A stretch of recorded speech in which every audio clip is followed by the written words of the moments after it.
Hi, Emma here, one half of Flow States Retreats. I'm jumping on to let you know about our upcoming offering in Byron Bay. Join myself and Tyson for 4 nights and 5 days on the beautiful beachfront of Byron Bay. Our accommodation is literally on the beach. You'll learn to surf, or if you're already a surfer, you'll experience some of the best surf spots Australia has to offer. You'll have daily workouts, daily yoga, and you'll learn to meditate. We have a private chef and our venue comes complete with jacuzzis, steam rooms and saunas. This is an amazing opportunity to reconnect with yourself and to learn to find your flow state. All the information is on our website. Head to flowstatesretreats.com or check out the show notes.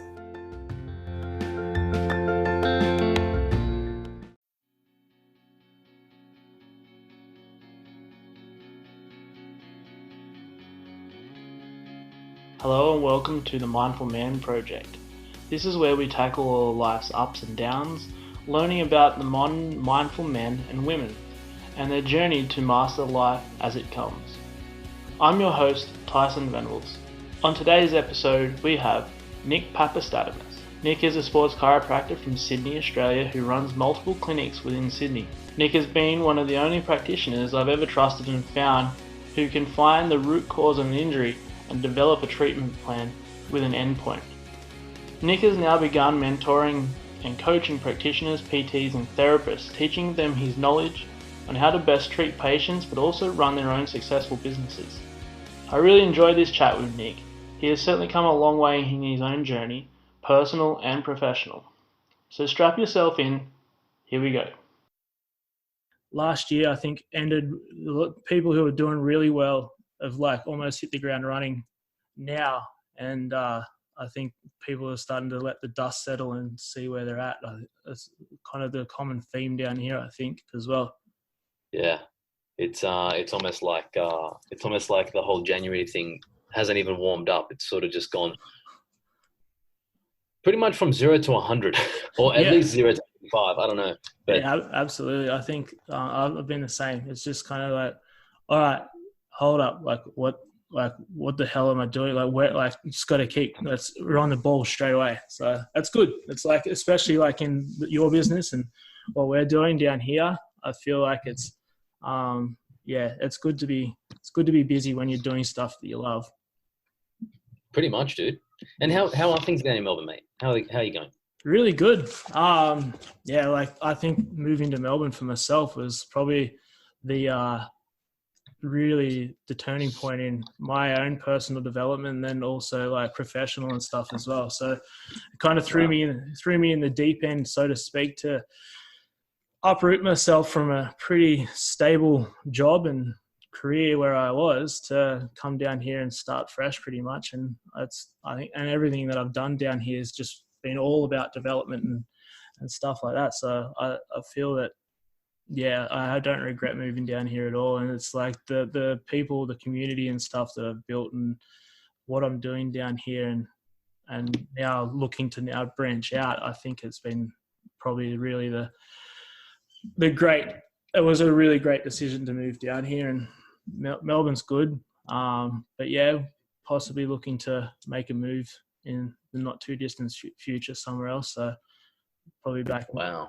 I miss the surf and I miss the beach. So, and Emma, my girlfriend, she's from she actually grew up 35 minutes from me on the Central Coast. So that's such a small world. And you met in Melbourne.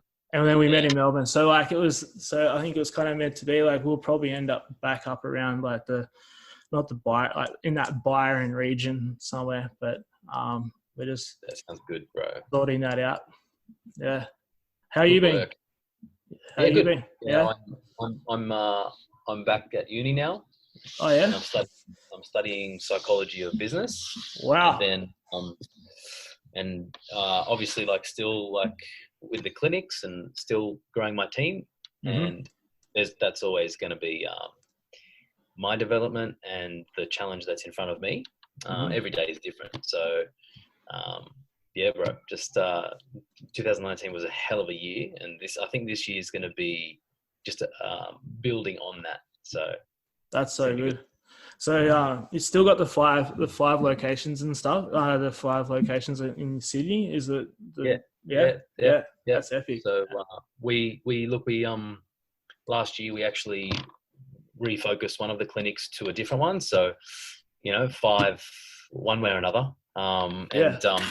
At the end of the day, like, it really isn't. It to me, actually, what matters more is how many practitioners am I able to help and develop, rather than how many clinics. I think at this point I'm starting to shift my focus from spread to how focused am I helping other practitioners grow and develop. That for me is big, because, dude, like, chiros and physios are just dropping out of the profession all the time, and it's like, I don't understand why. I do understand why, but I often wonder whether that's because they are working in a place that doesn't really like encourage them to growth, grow and flourish. And so as a result, they get bored, or they just get frustrated, or something like that. So I just want to sort of create an environment where they feel safe, they feel like they're growing and contributing, and like they actually continue loving what they do, rather than changing their profession and moving out from not even helping people anymore, from helping people to not helping people at all, and just being like, oh, look, I've got a 9 to 5, and that's it. It's as simple as that. I don't have to worry about patients. I don't have to worry about notes. I don't have to worry about anything else. I just rock up and I leave. Which is really sad. I think that's them playing safe, to be honest. But and I think, like, sometimes certain people don't mind that clock in, clock out thing. But then if you're someone who's actually really, you've gotten into the profession to help people, and you've got into the profession to treat people and try and find the reason to their ailment, I think, like, if you get to that point where you're like, I'm just clocking in, clocking out, just getting the numbers on the board, there's that certain part as a person who really does want to help people. You go, I do need to grow. I need this development, and I need to be able to help these people with the skills I have, rather than just like punching tickets and punching numbers in and out of the door. Correct. 100%. Horses for courses, right? Like, some people need that, other people don't. So that's what you're into now. You're kind of into more of that mentoring side of things, and like, and with your own practitioners, but also external ones as well. Pretty much, yeah. So one of the things that drives me a lot is education and inspiration. So not necessarily, and I want to like make a point about, it's not really motivating them, it's inspiring them to remember why they're doing chiro and physio in the first place. Not necessarily chiro and physio, like from a mentoring point of view, it's PTs, it's coaches. So I've got a podiatrist, I've got quite a few coaches and gym owners, and then chiropractors, physios, and clinic owners. So it's kind of like, it's in the health game. And it's cool. Very easy to sort of get lost. You get lost in, whether it's numbers, you get lost in the business side of things, you get lost in the whole thing, and you forget what it was that ignited the spark in the first place. And that's where the inspiration comes from. And that comes from personal development, and them actually diving into the reason why they did it in the first place. And then basically what you do is derived by the reason why. And then education. So pretty much people are either frustrated with their position because of a knowledge gap, they're not challenged anymore by what they're doing, or they've forgotten why they're doing it. There is I suppose a gray area in the middle, and that is they are taking their education to the next level. They have pushed the boundaries, but they've evolved as a person, and their reason why doesn't match what they're doing. So what they're doing, it's no longer serving them. It's no longer in that wheelhouse they want to do. And the hardest thing, I think, for those people, I've found as well, is like those people who've done those trainings and they've done the personal development, and then they're in this role, then it's then trying to work out where they're going to go to from that point. They're like, oh, now I'm in this position that I don't actually want to be in, this job that I've got, but where do I go to from here? Exactly. And that is a very, very, it really comes down to the person's mindset. It really comes down to the person's ability to be comfortable with the uncertainty. And there is a cultural issue or a belief issue of what we call uncertainty avoidance.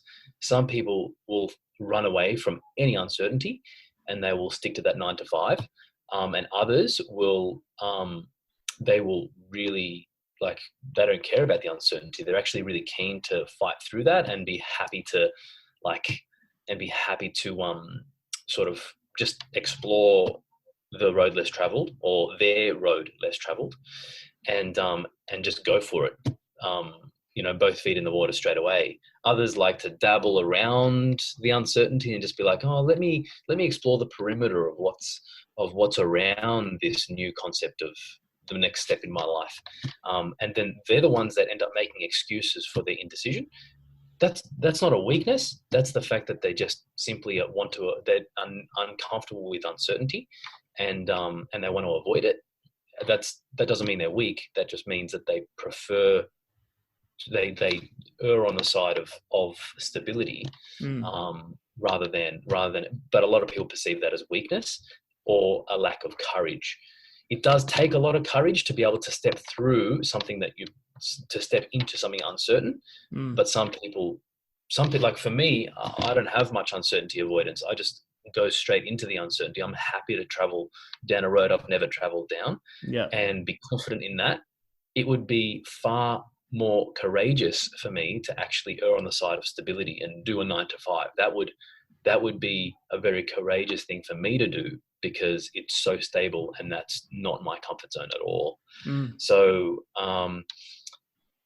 yeah, I think that point that you're talking about is the only thing stopping people from going to the next step is a lack of clarity of what do I do, and then the uncertainty avoidance of what happens along the way, and will I be safe, and all that sort of stuff. So people need guidance to do that. Absolutely. Absolutely. I feel like it's also like a belief system in what their actual skill set is, like believing that they have what it takes to step into that thing. It's like, I don't know what, it's that kind of that inferiority, like that self-inferiority kind of viewpoint. Like, I don't know if I'm that, like a self-worth. But if they have that clarity and like, I know I can do this, I know I got this. And like yourself, like you're confident in stepping forward because you know the skills you have, what you can do is of value to whoever, wherever. Correct. Yeah. Correct. And look, I mean, I've in starting to get to know, some of the drawbacks that people have from joining my company. For example, I've got chiros, physios wanting to join balance on the performance. And of recent times, we're starting to look a little bit more towards getting to bringing on and nurturing and educating and inspiring practitioners that are a little bit more experienced. And rather than bringing on new graduates, although new graduates have their role in the industry, they are kind of what I'd call youthfully exuberant, and that they want to do everything. And it's kind of, well, actually, as a growing company, we need something quite specific. Yeah. And so, and sometimes they're not ready for that. So we're looking for people that are kind of like 3 to 5 years out, and usually they are the ones that that have a little bit of that that fear of, they compare at that point. They've got some experience under their belt. They've helped a few people with a few problems. They're getting a good run rate of success. But then when they compare where they are in their company, and then it's their comparison, right? I'm not comparing. I'm keen for them to come on board, but often they compare as to whether they are good enough to join balance. And that's actually one of the drawbacks that I've identified, that there's a subgroup of practitioners that are keen to come on board, but they're actually not sure if they're good enough, which for me is really scary, because it's like, well, I feel like I've failed now because I've made them feel such a thing. Yeah. But you're right, Tice. Like, am I good enough? My self-worth is, am I able to actually do it? Can I back myself to go into something new? It's a huge growth area. Absolutely. And I think also having that kind of like that feeling also shows that you care, also shows that you, like you said, like the youthful exuberance of like a young practitioner. I know with like a new PT coming into a gym, like they're all ready to go. They're wanting to train. They're wanting to get 76-year-old Karen doing 100-kilo back squats. And it's like this youthful exuberance, but they don't have that skill set to recognize that person's probably not ready to do that her first session in. But then having this, you're like a practitioner coming into you, knowing that they've got a skill set, but they've also, there's a reputation that they're going to then having to uphold. It's that showing their care factor in, oh yeah, like I'm really going to have to step up here. And which is, it's for anybody who's in a 9-to-5 and then trying to step out of the 9-to-5 mold, that's going to be a hard work in itself. Definitely. Yeah. And I've definitely seen that. And when you have a look, in working with this young PT a couple of years ago, he sent me one of his clients. He was probably a PT for about 2 or 3 years, and which in PT language, I think that's very, very young. I think that's 2-3 years is you've just learned how to write a nice program, but you're still trying to figure out who your client is and what an appropriate goal is. And I honestly don't feel like coaches, I don't think PTs become coaches for clients until they've been at least 5 or 6 years in the industry. Which, Tice, you've been in the industry for a while, hey? Yeah, going on 9 years now. So, and I still have that inferiority kind of thing. But as it's like the people I look up to are like people like yourself and other strength coaches who are like in the NFL and stuff like that. And you're like, well, those people are now at that level. That's where trying to get to. But it's also research. Like back in the day, I would have just written a program for somebody and go, yeah, that's a great program. But it's like now you're research or you've done the research, and I'm always looking at different research to see what's coming out, and then and listening to people who are in that higher level to go, okay, that's how I should approach this person or that population. And I think it comes with time. It's like, just like I've done my carpentry apprenticeship, and in the first 2 years, didn't really know how to build a house. But by year 4, and by the time I'd finished my apprenticeship, and then 1 or 2 years out, you can build a house, and you don't have to have a boss there. You can. I think that's the same thing with anything like fitness, especially like if you come out of university as a university student, and you're coming to be a new practitioner, you've still got that on the job time. Seeing multiple people over and over again. And I've done it, right? Like I've definitely, provided an unreasonable goal for the person that was in front of me. And, I think, going back to that young PT that he was 2 or 3 years out, and he sent me a client who he was about, I reckon, 75 years old. And he was trying to increase the depth of his squat. Now, this is not a story about how bad that PT was, but more the mismatch of the goals based on the youth of that PT.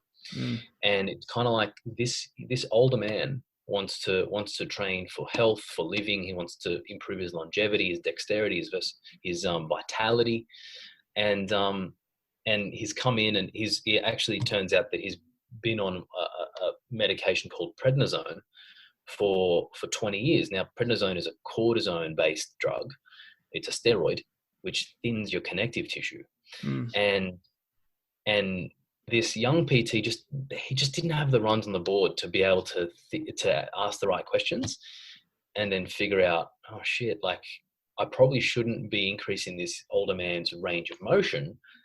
I should be increasing his strength in the range that he does have, and gradually, very slowly over a period of 2, 3, 5 years, keep him training till he's 80, and he increases by 10% in his range. And he was trying to get his squat depth lower and lower and lower.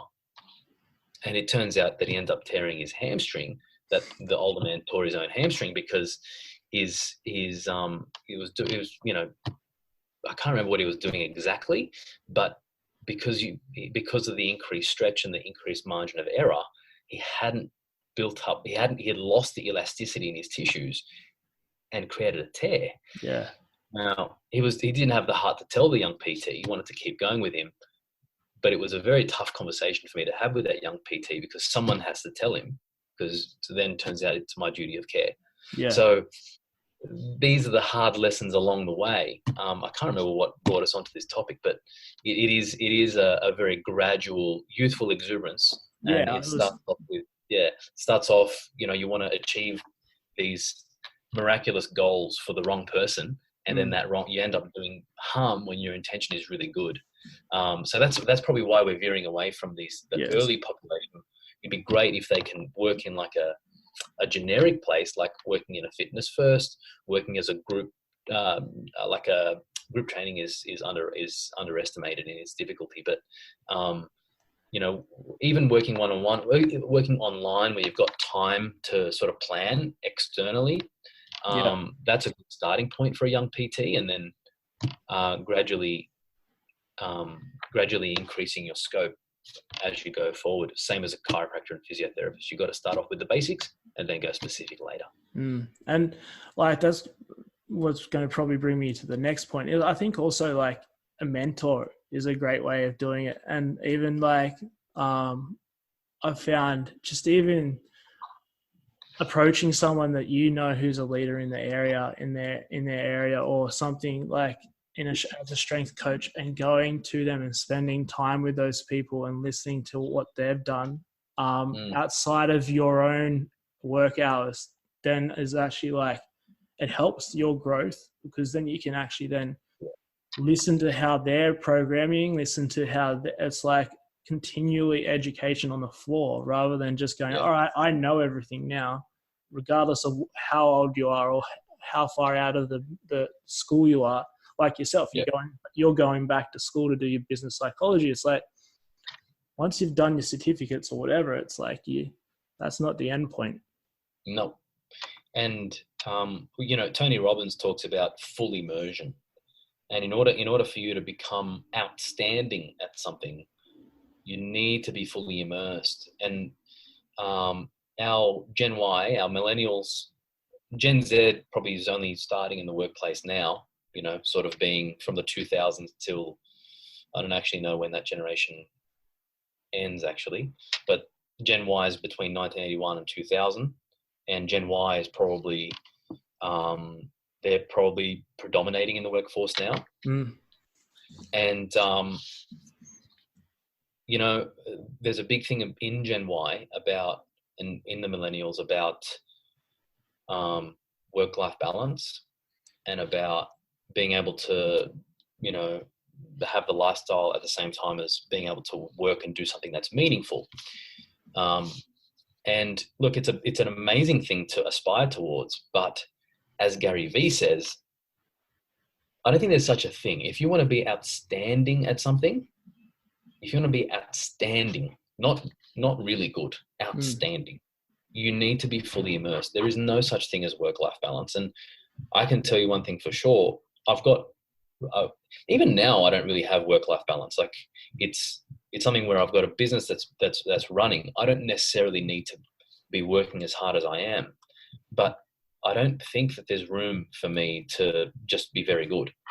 And that's something that, you know, maybe that's a personal development focus for me, right? You can poke a stick at anything, but in terms of becoming outstanding, your work-life balance, basically, if it's truly your passion, and it's truly something you're destined to do, I don't think you'll differentiate between the two. It'll be work isn't really, it's just life. It's your life's Yeah. work. Well, like So yeah. I read a book. It's called, I don't know if you've ever read it. It's called The One Thing. And Never heard of it, actually. And One thing, I'm putting that down. Yeah, the one thing. And it's like doing the one thing that you do really well right. So like Nike did shoes right. KFC did chicken right. McDonald's did, like Apple did, originally they did the iPod. So, and what they talk about with it, I'll send it through to you, and I'll put it in the show notes for everybody else. But yeah, cool. And tying back into that work-life balancing, they talk about in this book, it's like, it's not actually work-life balance, it's work balance and life balance coexisting. So then you might have a work that, like, you're so deep into your work at one point that now you're trying to balance life with it. And then sometimes you might master that part of your work, and it becomes easier. So then your life balance or your outside of work balance. And then this is this coexisting organism that works together rather than having a work-life balance, because the whole thing is your life. You've then got to balance, you got to balance the relationships, but you've also got to balance your work relationships. And that's been like, when I read that, I'm like, yeah, that's like, because I was all about a work-life balance, blah, blah, blah. But it's like, no, but if you really want to master what you're doing, you've got to put the effort in. You've got to put those hours in. But then you've got to try and find that balance to the other stuff outside of the work, outside of that sort of like. And I'm not here saying that if it's what you're destined to do, if it's your passion, or if it's your purpose, that you're not going to have a bad day, or you're not going to want to go to work one day. Fucking oath, like you're going to have a day where you're not going to want to go to work. Like, you know, like it's yesterday I was on minimal sleep, and yesterday was a tough day for me. I still punched out a pretty big day, and I still performed, but would I have preferred to be at home? Yes. So it's not like, if you live your passion, you'll never have a bad day. That is bullshit. And that's not a realistic approach. The no bad days hashtag. That's just ludicrous. Essentially, it's just a matter of knowing when to focus on life and when to focus on work, and being able to recognize that if you're feeling good, it's time for you to focus on work and allow life to sort of blend in with it. Exactly what you're saying. One of the things that, like, it's no secret, like working, even as a PT, a coach, a chiropractor, a physio, whatever it is in the health industry, people tend to be able to focus on their health going to the gym before work or after work. And so a coach's lifestyle, I mean, where does will the work-life balance fit into that?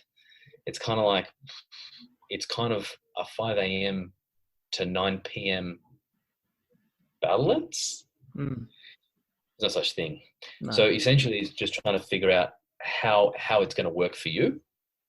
And one of the things that we encourage with our team is constant check-ins, and that treating our work team like a family, not so that we can be involved with their life, and not so that we can go and solve their life's problems, more so that we can check in with them and actually for them to recognize that we are conscious that you're spending a lot of your day, the same 24 hours that we all have, in our workplace, and that you have a personal life that doesn't involve this workplace or this organization, and that somehow the two have to coexist, and sometimes they do coexist. Actually, they always coexist. So if something bad happens to your partner outside of it within work hours or organization time, that's important. At the same time, and then with that flexibility of go and focus on your personal life right now, because that's the important thing, that flexibility is also reciprocated of like, okay, well, if the organization needs me for longer than required, then I'm also going to contribute back towards it. I think society very heavily tries to separate the two, and then they wonder why their personal life suffers. It's like, because the majority of your fucking day is at work. You can't separate the two. Yeah, I agree, and it's like it's when the productivity comes down, the overall, what's the word? The overall satisfaction of job satisfaction of being there. Then because like if you feel guilty or you feel like that lump in your throat for having to ask to go to your daughter's play, and it's like that should be a priority. It doesn't happen all the time. I'm more likely to spend 4 or 5 hours after work or across the week to make up for that afternoon off that I was able to go see my kid's soccer game or whatever. 100%. And it comes around, and it's like as long as someone's not taking the piss and taking an afternoon off every day, but you know what I mean. But it's like, I feel definitely having some like, and that's with the listeners and stuff like that. I feel when you're in a position where either if you're a boss or a business owner and you have those people who are working for you, it's like actually checking in with them and seeing how they're doing and how their family life is. It goes a long way. It goes a long way in recognition to having an overall job satisfaction for your entire office or wherever it is. Exactly. And we're not saying like, and I'm with you. And this is an important point because then there's the knowledge, but then there's also the application. So, you've got some business owners that try and do and practice what you're saying by, showing interest in your staff's life. There's a difference between doing that methodically and theoretically and then actually giving a fuck. Yeah. And I do think that a lot of heart-centered and people-centered leaders are able to do that naturally, but then people that try and manufacture a business because they've got cash, let's say they worked hard, they've got a lump of cash, and they did something that was lucrative, and then they've gone off and opened up a business, a service-based business like a gym. Without developing the people leadership side of things, they then don't really know how to truly care about someone. And in some cases, they don't care about their staff and truly what's happening in their life. That's, I think, where that genuine feeling of somewhere that you've got an authentic leader, that is rare. Where a lot of businesses that are manufactured out of just money. Yeah. They don't have a people-centered leader. They have a CEO, and that CEO is an objective person who says, "Oh, let me performance manage you, or let me give you a key roles and responsibilities. Yeah. This is your task today. Boom. This is your task today. Boom. Oh, how's your family? Okay, cool. That's great. All right. How are you feeling? Yes, good. Okay, let's get today." It's kind of like, no one buys that shit, after a while, if you can't remember what happened 3 months ago to you, then you're not listening. So I think there's also the theory versus the application. So a lot of leaders know the theory, have no idea how to apply it. Yeah. And like you said, you even said in your bio, to help someone through a problem, you need to be a problem solver, educator, listener, friend, and leader.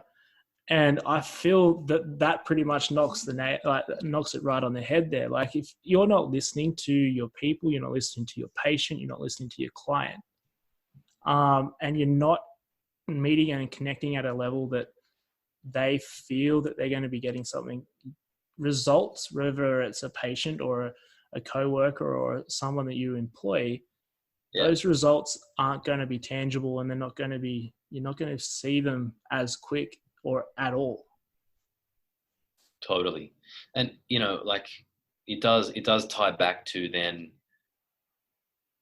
education and inspiration, people, there's so much burnout in, whether it's corporate burnout, because it's not necessarily the health industry where people burn out. I was talking to my wife yesterday, who's also a PT and a gym owner. And, she heard that another gym owner burnt out, and although she's not worried about it, there are, like, she's like, oh, it just seems like we're being inundated with people, with gym owners and gyms that are either going bust, or they're burnt out. And it's like, well, there's one of two reasons. Either there's a knowledge gap, they haven't extended their education and they're stuck at a certain plateau level. They don't know what they don't know above their level. And then, or they've lost the inspiration, and that is they forgot why they're doing it in the first place. And now I don't feel like I'm progressing in terms of my education. I forgot why I'm doing it, and now I feel lost. And there's so much work to do that I feel burnt out. So it's kind of like, Tice, like I've been and I said to Kat, I go, hang on, like I know that my mind and the way that I function is at a level that I've built, and it's at a tolerance level that, I've built over my entire life. That's one thing. But if I had lost the inspiration, and if I had not progressed my education, man, I would have burnt out 3 times by now.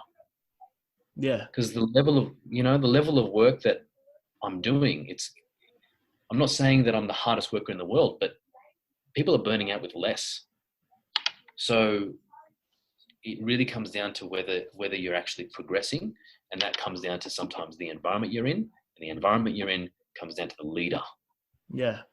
Oh yeah, absolutely. And that's like, I think Richard Branson he says like, you create an environment for your employees that they don't want to leave, that they want to stay. And that's the thing, is like, that's like that burnout kind of thing. Like, nothing against like my former employers in Sydney, that I got to that point where it was just like, you know what, like I've kind of reached that ceiling, and I can continue to do my external work, or I can move on and then grow again. And that's essentially that's one of the reasons why it brought me to Melbourne, which was like, I've got to grow. I've got to step out of this pool that I'm in and move forward. And that personal growth then actually has been such a great thing, like that I've actually been able to go and educate myself. I've been able to do all these different things, try these different things that I wanted to do. And it's flourishing. Things are going well. And one could have to talk about your situation back then, one could argue, oh well, you could have just stepped out of you could have just done that in Sydney.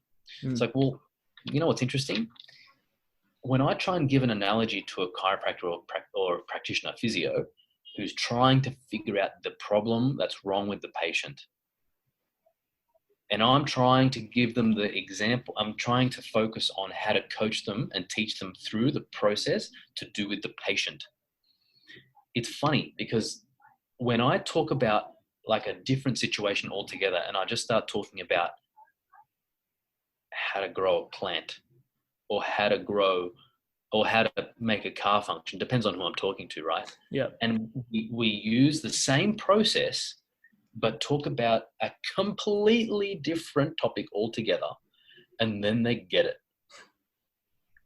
And it's like, so like with a plant, you've got to like give it sunlight, you've got to give it food, you've got to give it water, you've got to blah, blah, blah, blah, blah, blah. And then I say, yes.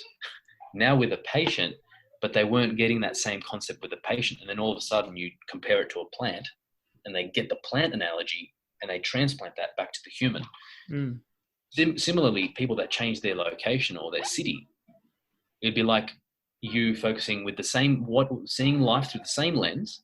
You've just completely gone and transplanted your life to a different city, seeing life through a different lens. And now you're going to come, like, let's say you come back to Sydney. Now you're looking at the same thing with a completely different lens, and everything looks different. Yeah. Which is huge. It's huge personal growth. People don't do that enough. So massive kudos, bro. Thanks, man. Yeah, no, and like, I think it's such a great way. And I'm not telling anybody out there just to uproot your life and go and move to another city, but it's like sometimes it's like taking off those blinders and looking around and seeing what is actually on offer elsewhere, and writing down your skill sets and writing down what the things. And like you said, writing down why you got into something in the first place. Yes. What lit your fire to get to why you wanted to do that. And then also then writing down why or what you want to achieve. And then seeing if they still marry in. And if they still marry in, then doing something towards going for that. If they're not, if one's completely different, it's then now looking at your skills and going, right, I've got these skills. How can I get to that? Or do I need to upskill to go and get what I need to get?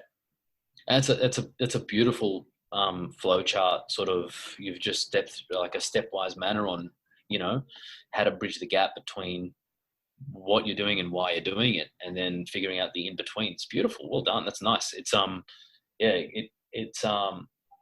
people don't go through that process in a logical way. They get caught up in their own emotions. They become overwhelmed and then they just give up. So that's you could probably write that down, mate. That was a good one. Thanks, mate. Yeah. You can use that in one of your sessions if you like. at Al Tyson Venables. Before you copyright it. You got to pay you for it after that. So yeah, that was. I'll write that one down for sure. You've been on a pretty big journey. Even since like I think I almost met you when I was almost on the ground level of balance, health, and performance. Is there any like key learnings and like even failures that you feel that like they were failures, but you've learned from them and you've probably grown from, like that you feel that, yeah, sweet, like I actually really fucked up there, or there's something that I could have done better, and then that way then like has now put you obviously into this course of where you've gone to.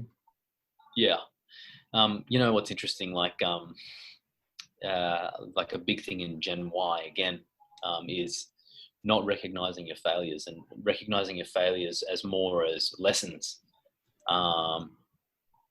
It's interesting because a lot of people like to think of, they seem to only think of, oh, I have my lessons and then I have my successes. It's like, okay, well, if you're not allowed to recognize your failures and you have to change the lens on that to become a lesson, then you shouldn't have any successes either. Then everything's a lesson. I did something right or I did something wrong. That's the lesson. At the end of the day, I do like to recognize things as either a failure or a success, because for me, a failure is something where I set out on with a certain hypothesis or a certain belief that I tested. I stood behind it, but it wasn't what I thought it was. You could paraphrase that and turn it into a lesson. But for me, it's kind of like, well, what I thought I was right on, I wasn't right on. And I learned from that failure. So I just thought I'd sort of start with that. Yeah. In terms of things that I've probably like run my business on a pretty high failure rate. There's a lot of things that haven't worked along the way. There's a lot of things that I've done badly, a lot of things that I regret. There's a lot of things that I'm still paying the price for. You know, that's across a broad range of topics. Whether it's opening up a clinic too quickly, or expanding before my people were ready, or treating too many patients while I had a growing team and I didn't focus on them. So that at one point I had probably more than an average patient load. So I was seeing quite a number of patients. Yep. At the same time as having 19 staff members running around, which is just ludicrous. I had no way of capturing that into a structure and a system, and how important that structure and system is to be building along the way. And I think my biggest failure was over a period of 5 years, from the very beginning in 2013, till about 2000 and maybe less than 5 years, probably 2013 till about 2017, was growing and creating a business, which can be sort of translated to growing and creating chaos. Yeah. Yeah. So basically starting a fire. Yep. And then over that, whatever 4-year period it was, not containing that at all. Yep. So, and the lesson that I've gotten out of that is that you need to grow, create chaos, contain the chaos, grow more, contain that chaos, and integrate it with the previous chaos. So then it becomes one structure with heaps of energy inside of it. Once you've contained that, grow again. And the speed that you grow as a business is determined by the speed and the efficiency that you can control the chaos that you create. And so if you don't control that chaos, it turns into a chaotic business. You hire chaotic people and you have a chaotic bankruptcy. And they're the ones that end up in the papers that, people are spending money on their own personal things. And like, you hear these ridiculous things of CEOs doing, spending money on immoral things and like things that don't reflect the purpose of the company at all, like their own children's school fees. Yeah. And it's kind of like, how does that translate to, like, how can you call yourself a CEO? It's like, no, they just grew too quick. They didn't control it efficiently enough. And he's just gone in, and they've just gone into this spiral of, it's too hard for me. I'm overwhelmed. I'm just going to do whatever the fuck I want because I don't know how to control it. Yeah. It's a terrible spiral to be in. I was there. I wasn't that bad, but I was definitely through it. Yeah. Biggest failure to wrap up with that question is, growing faster than I could control. Yeah. Yeah. Well, and that's a learning, or there is a failure, but you learn from it. You can actually, it's a failure, learn from it, never go back to it, keep going forwards. And like, that's where you've identified it. So then it is a failure. Like you said, drawing back to what you said earlier, it's like, it is a failure. Won't go back there. Learn from those different points. What was I doing wrong? What did I do right? Let's go forward and never go back to that point. Yeah.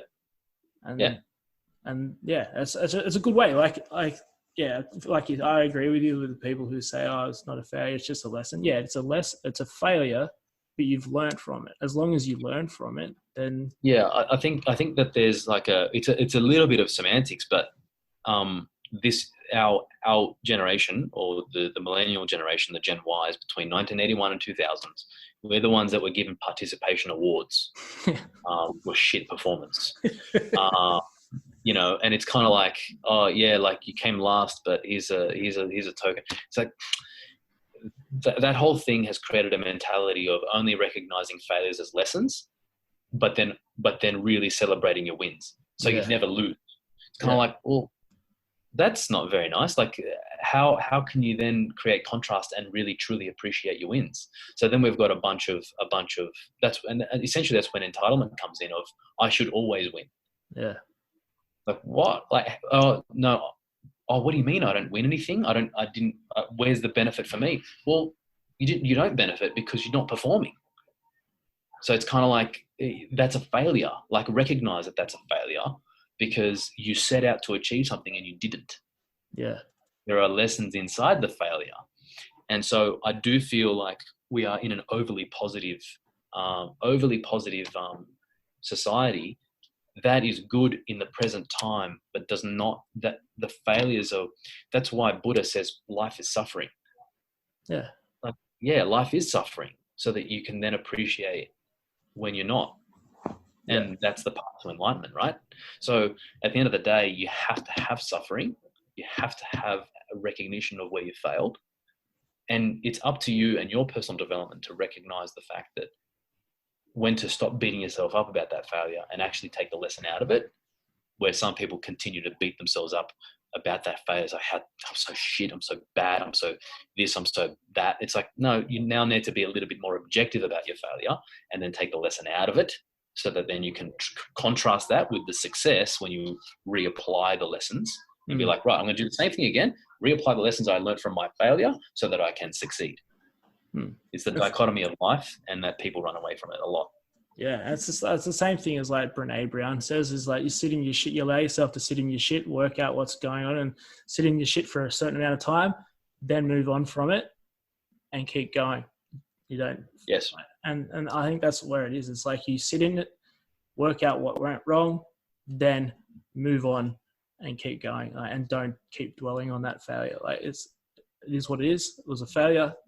Keep moving, and then enjoy the success. Like there's a few people I know who are really, they do awesome things all the time, but it's always just like not actually enjoying that time. It's like fucking enjoy it. Yes. Sit there and enjoy it. And then when you actually have that failure or whatever, then that'll actually go, I don't want to, this is shit. I don't know how to feel like this. I want to feel like I did 100%. back when it was good. Back when I So people like that have just not faced into their failures and haven't looked in the mirror. So people that aren't celebrating their wins haven't hurt enough. They have not hurt enough. So people that are just naturally talented, I'm sure that you and I, between the two of us, probably know some seriously gifted athletes, and that like they're just genetic. It's a freaks, man. It's like, how did you just wake up with this talent? Yeah. Yes, they did. They just woke up with this talent, and that sucks for people like me, because I'm definitely not one of those. I'm and they get to a point where they're like actually the struggles that they experience are like, oh yeah, oh you mean I'll just kick up into a handstand? Yeah, sweet. And then I'm here doing a wall walk halfway up, going, shit, man, like I need to work on my thoracics. And then they're just jumping into it. It's kind of like their struggles might be different, but it's all relative. They don't appreciate. They don't appreciate what other people need to go through to get to where they are. Yeah. And then they say win the CrossFit Games, and it's kind of like, are you just going to do a little fist pump, or are you going to fucking celebrate because you've worked so hard and you've experienced so many failures? So people that are at the top that aren't really, you watch tennis players, like people like someone like Novak Djokovic. The first time that he won the Australian Open, he lost the plot. Yeah, I remember that. Lost the plot. The second time he won the Australian Open, he celebrated. Yeah. And the third time, he's just kind of like, okay. Like he just like did a little fist bump, and he does his little ritual, and it just kind of looks like a little bit, well, I'm not sure if I'm seeing your heart right now, or whether you're now not experiencing your failures very much, because so anyway, I don't want to draw too long a bow here. It's more like, I think the point we made, right? What do you reckon? Yeah, I think we definitely made the point. It's just literally, like we're wrapping up on that one. It's just like really, really just bringing it back and tying it in together. It's just making sure that like, you do sit and allow yourself to have those failures, and you allow yourself to marinate in them, learn from it, then also really enjoy those winners, those good times. And then that way, then like that through that full scale, it allows you to move forward rather than just kind of like dull. Yeah. We're almost towards the end here, mate. I'd like to finish up with about three points that you'd love to be able to give people that they could take away from today's chat, but also maybe something that you've learned along the way that you think are golden nuggets. So three takeaways for me, for the listeners. Well, firstly, if they're still listening, thank you. Hopefully it's been entertaining enough and helpful enough. Number one takeaway is that failing is okay, and failing, there's nothing wrong with failure, and it's just the contrast to winning. And there's some definite positivity inside failure, and that you sometimes just need to live it, breathe it, and feel it, so that you can really appreciate where you need to grow, and that it's actually a positive thing. Yeah. Sometimes winning can be a negative thing. It doesn't tell you what you need to develop in. So, you got to be overly critical, and sometimes building a mindset around that so you don't beat yourself up is really important. So that would be key point number 1. Failing is okay. Key point number 2 is probably full immersion. Mm-hmm. There's no room for people that are just good now. You got to be outstanding, and to be outstanding at something, you need to be fully immersed, and that doesn't leave much room for work-life balance. And you've really got to figure out how the two work together and coexist, as opposed to be separate. I do feel the minute you try and separate your work from your life, that's when your personal life starts to suffer, because work will always win and there's always more work to do. Yeah. So I don't think they're separate. I think they coexist, and it's up to you to figure out how to negotiate that. But to be outstanding, you need to be fully immersed, and sometimes that comes at a cost. Yeah, I love that. Key point number 3, inspiration and education. So identifying like where it is that you've sort of, where it is that you need to develop in terms of education, and why it is that you're really doing what you're doing, and connecting the two is where true drive comes from, I believe. Yeah. Motivation is I feel like people that need motivation are people that kind of find a reason or an inspiring reason to do something they don't want to do, quit smoking, or they don't want to exercise. So I'm motivated. It's kind of like, all right, well, motivation is kind of like a short-term little spot fire. Yeah. That's not an inner bubbling. Yeah. So So I think they're the 3 points that we talked about that I really resonate with. They're probably strong lessons that I've learned over the past seven years of running my business, and then working with chiros, physios, coaches, gym owners. That them not recognizing that failing is okay. They kind of want to pitch themselves as perfect. Is a failure in itself, and so I feel like people just need to keep on working on themselves. Personal development is not something that's a bit fluffy. It's not fluffy at all. It's actual self-work, and it's getting hard to know yourself. It's so hard. Yeah. Getting to know yourself is like the pathway for you to be able to negotiate yourself around life. And especially when you start to dig a little bit deeper into the deeper layers, you realize, well, I've got actually a little bit of work here. I've got a little bit of work in this area that I have to do before I actually even start to progress. And that self-work is where it's at. And that's the most uncomfortable part. But if you can get comfortable being uncomfortable, that's and I know some of the best CrossFitters and athletes that we know, they're comfortable being uncomfortable. And it's the same thing in your own personal development. Once you start to know that I hate this feeling. Okay, cool. This is where I need to be. That's when you start to you feel that thing. And that's what I found even with my own personal development and stuff. It's even drawing it back into that feeling in a workout feeling where you start to I'm going to friggin' die in this AMRAP, or I'm going to die. I feel like I'm about to pass out. But it's that's that point. That's that point where you're just pushing it. And it's now coming back into all the stuff that I'm doing. It's just that if I'm feeling that, I'm in the right spot and I'm doing the right things. Nice.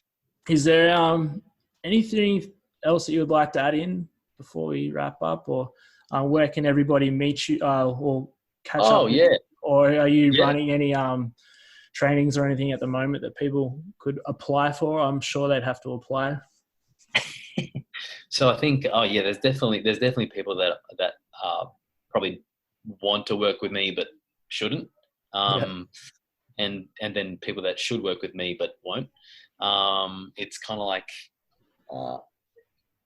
so people can find me on the best and easiest place on a social platform is Instagram. Yep. So Dr. Nick Pappas.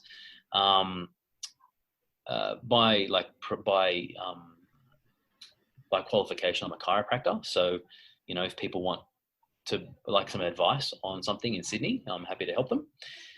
In terms of if there are any chiros or physios listening right now, we're always looking for people that are keen to grow and develop as in the profession, in their career. So you're welcome to even just have a chat. And I suppose the easiest platform is Instagram, because I'm relatively active on that. I'm not posting 3 times a day, but I'm definitely on it. And I think if you post some good workout videos occasionally too. That's a nice little jab. No, I love your workout videos because it's like it makes me feel good. It's like he's actually he's actually like putting his money where his mouth is and doing the work himself. So no, it's good. Yeah. So Dr. Nick Pappas on Instagram. Anything else? Nice. No, I don't think so. We're probably going to run squat therapy this year. Yeah. So if people want to come and learn how to break down a squat pattern and teach someone how to squat really well, it's a simple movement, but it's quite complex in the way that it's made up. So I'm not really loving the content and stuff you're putting out on the squat therapy stuff on Instagram. It really is quite informative, and it does really show you don't have to just squat with a barbell on your back or whatever. Yeah. And the squat is amazing. Like we've been looking after an 8-month-old, and you look at him and he's just literally like ask the grass, stand straight back up, and you're like, why did we stop doing that as soon as we started sitting in chairs and shit like that? So squat squat therapy would be something that I would really recommend people to go and do. When is that? Do you know yet? When? No, not yet. But if they either just follow me on Instagram or just drop me a line, I could probably give some guidance. But at this point, there's no set date. But I'm sure it'll be this year at some point. Yeah.